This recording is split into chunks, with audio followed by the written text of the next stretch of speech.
the world-famous Valley of Flowers. Nestled in the Chamoli district of Uttarakhand, is currently buzzing with tourists. It reopened on June 1st. The valley has welcomed a total of 1,812 visitors till 17 June. According to Suman, SDO of Nanda Devi National Park, the visitors include 1,794 domestic travelers and 18 international tourists, all drawn by the valley's legendary blooms.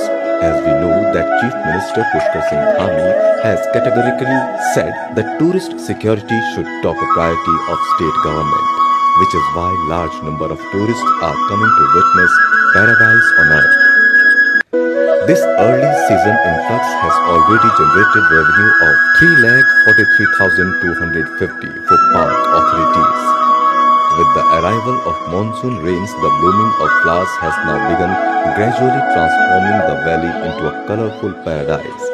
This peak bloom period attracts the highest number of visitors every year. Plan your visit now to this UNESCO World Heritage Site and experience nature at its finest this monsoon.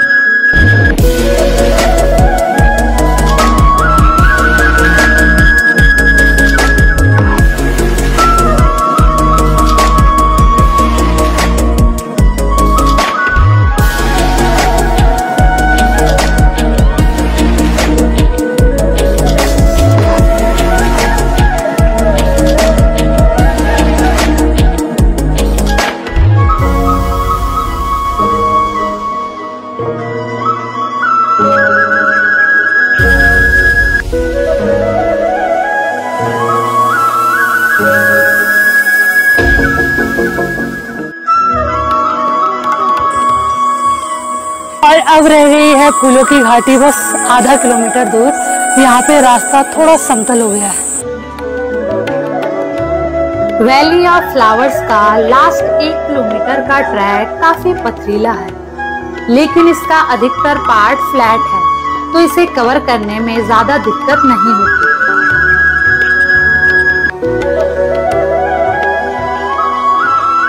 और यहीं से आपको जो है ये सुंदर सी फूलों की घाटी दिखने लगी होगी। ये पूरा बुग्याल आपको दिखाई देगा यहीं से।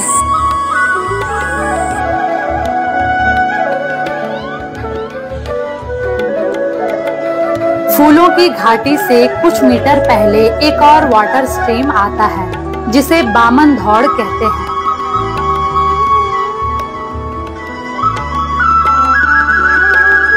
यहाँ पर एक टेम्पररी लकड़ी के पुल को पार करके आप फाइनली एंटर करते हैं एक खूबसूरत घाटी में, और यह घाटी है फूलों की।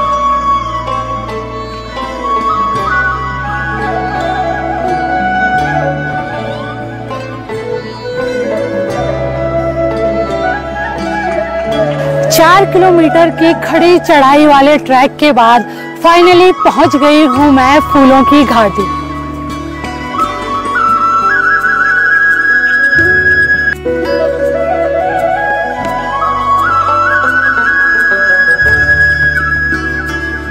तो ये है उत्तराखंड की फेमस फूलों की घाटी। जहां जहां तक आपकी नजर जाएगी आपको रंग बिरंगे फूल और हरे भरे घास के मैदान दिखाई देंगे।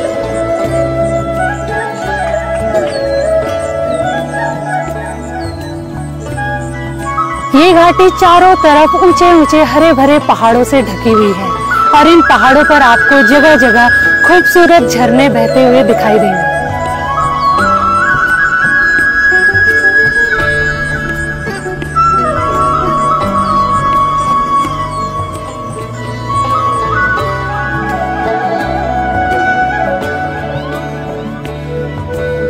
कोहरा उड़ रहा है और धीरे धीरे पूरी घाटी को ढकता हुआ जा रहा है।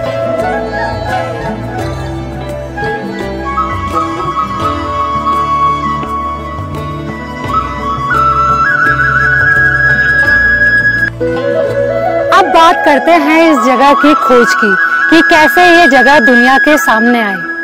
1931 में एक ब्रिटिश माउंटेनियर फ्रैंक स्मिथ अपने साथियों के साथ कामेट पर्वत के समिट से जब वापस लौट रहे थे तो तो एक घाटी में पहुंचे। वहां उन्हें ब्लू कलर के फूल दिखना स्टार्ट हुए और कहते हैं जब वो थोड़ी देर आगे बढ़े तो उन्हें पूरी घाटी जो है फूलों की नजर आई। वो इस घाटी की खूबसूरती को बस देखते ही रह गए। इसके बाद उन्होंने इस घाटी में 2 दिन तक कैंप लगाया और इस घाटी को उन्होंने ही वैली ऑफ फ्लावर्स नाम दिया।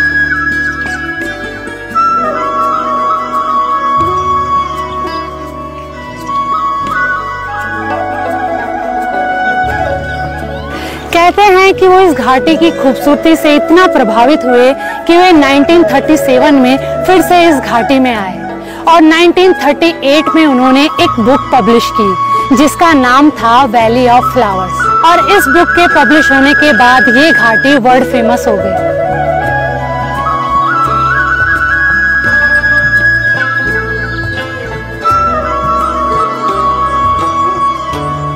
फूलों की घाटी को पुराणों में नंदन कानन नाम दिया गया है। इसके अलावा इसे प्राचीन समय में इंद्र का बगीचा या परियों की भूमि जैसे नाम भी दिए गए हैं।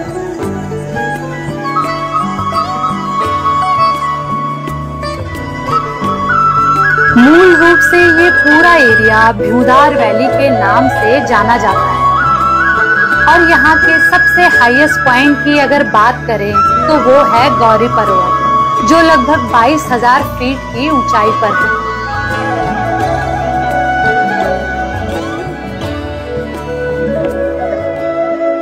ऐसा नहीं है कि लोग इस घाटी को पहले जानते नहीं थे।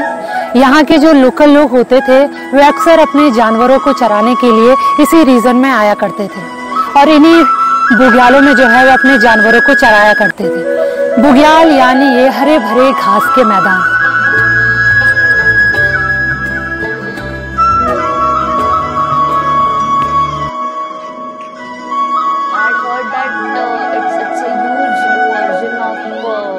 Paradise on earth. There are more than 500 different species and we were lucky enough to see many of them.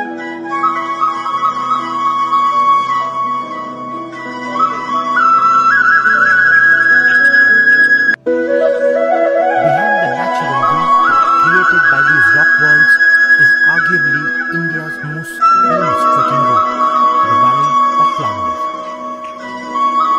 People from across the globe come to Uttarakhand to experience these high-altitude meadows and its splendor during the monsoon months of July and August.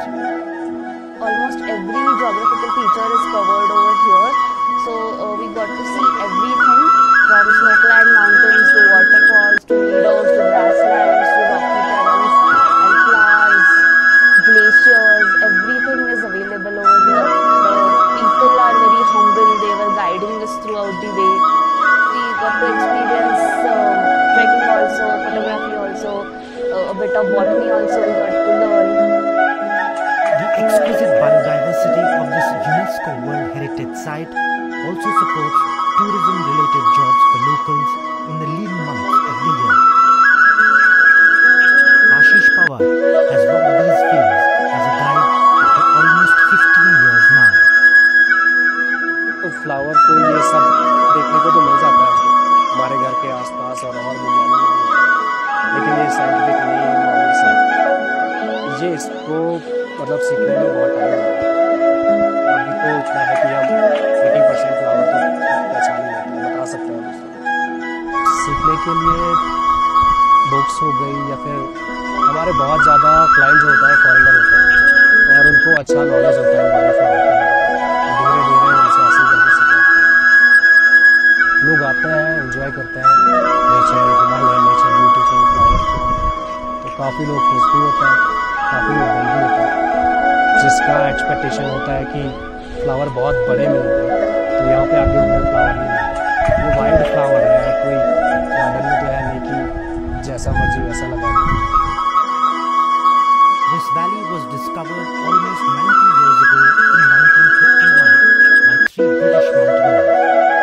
One of them, Frank Smith, famously described it as a valley where it was impossible to take a step without crushing a flower. And it is this legendary status of the trek that is leading to excessive footfall and sometimes rookie mistakes. पिछले साल यहाँ पे लगभग 14-15,000 लोग आए और इस साल भी शायद ज़्यादा ही होगा। वापस पहुँचना भी बहुत लंबा टाइम लगता है और यहाँ पे टाइमिंग होती है रैली फॉर 7 बजे खुलेगा, तो आप जितना हो सके 12 या 2 बजे तक चल रहे हो, उसके बाद सीधा रिटर्न कर रहे हो। तो ये कई लोग नहीं करते, वो समझते हैं कि बस हो जाएगा। और एक लोगों को उसने भी बिगाड़ रखा है, बेयर ग्रिल्स वाले लोग वो देख रहे हैं, समझ रहे हैं हम भी कर लेंगे, उस चक्कर में फंस भी जाते हैं। But for most tourists, it is a spellbinding experience. The colorful meadows, glacial waters, and the faint breeze moving through the valley.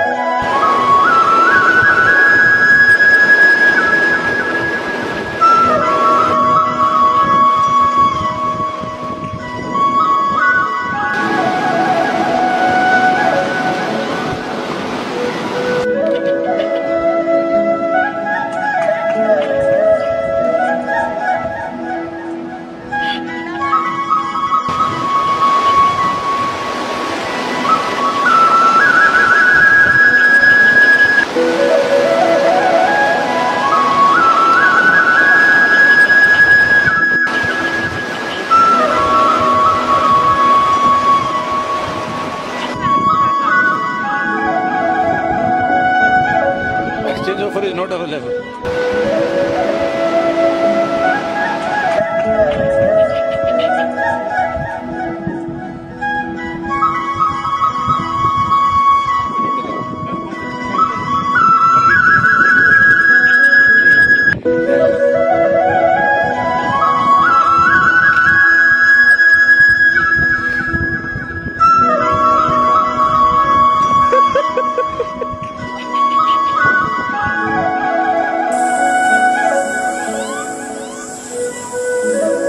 Doctor साहब कुछ कहना चाहोगे? चलिए चलिए चलिए सर डॉक्टर साहब।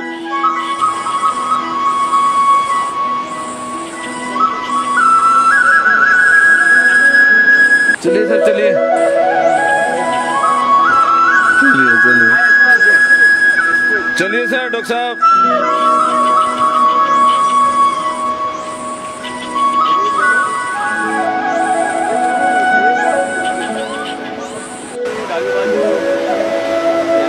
अपने राइट में आप नीचे देखो ना, कुछ भी नहीं है उसके राइट में, आप अपने दीवार की तरफ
हाँ जी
कदम पर रंग बिखरते हैं। तो चलते हैं वैली ऑफ फ्लावर्स। सबसे पहले डे 1 में ट्रेन या बस पकड़ के हरिद्वार आ जाओ, वहीं स्टे करो। डे 2 में हरिद्वार से जोशीमठ की बस 500 रुपए में पकड़ो और 270 किलोमीटर दूर जोशीमठ पहुंच के वहीं स्टे करना। डे 3 में जोशीमठ से 15 किलोमीटर दूर गोविंद घाट के लिए बस से निकलना, फिर जीप से 5 किलोमीटर दूर पुलना और पुलना से स्टार्ट होती है 9 किलोमीटर की ट्रैक घांगरिया विलेज तक की, जहां आप स्टे करेंगे। डे 4 में आप ट्रैक करते हुए करोगे पूरे वैली ऑफ फ्लावर्स को एक्सप्लोर। शाम को वापस घांगरिया में स्टे करेंगे और डे 5 में नीचे ट्रैक करके वापस जोशीमठ जाएंगे और डे 6 में बस से हरिद्वार। तो इस तरह से लगभग 5 से 7 हजार में हो जाएगी वैली ऑफ फ्लावर्स की trip. Welcome to Valley of Flowers.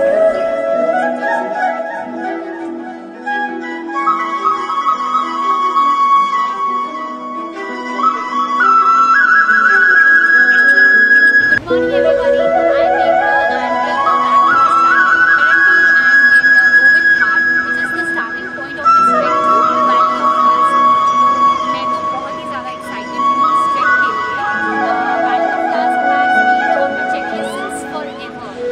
तो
भर में